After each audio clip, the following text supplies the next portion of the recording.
Malalaman mo talaga ang tao kung may saltik o wala. Kagaya na lang nito ni Leandro Libiste. So panoorin natin to. Huwag nyo akong patayin.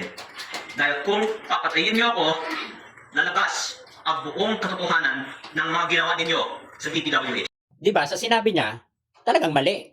Maling-mali yung kanyang katwiran. Malinaw ang sinabi niya, huwag nyo akong patayin.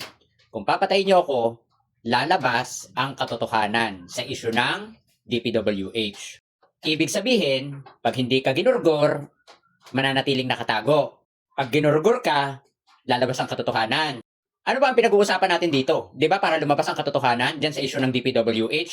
Eh di mas marapat siguro na lumabas ang katotohanan.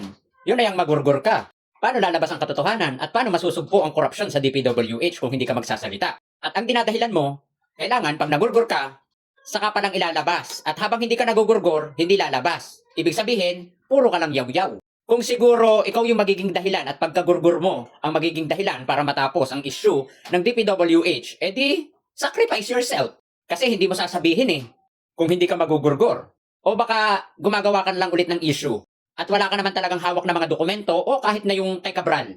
Bakit kailangang ipit-ipitin mo kung totoo niyang sinasabi mo? Bakit ayaw mo pang ilabas? Tapos ngayon, may banta sa'yo? Kahit sinong tao, pwedeng sabihin niya na may banta. Ang tanong, sinong nagbanta sa'yo? Eh nasa side nyo lang naman, yung manggugurgor. Kung hindi mo rin lang naman ilalabas yan, ay manahimik ka na.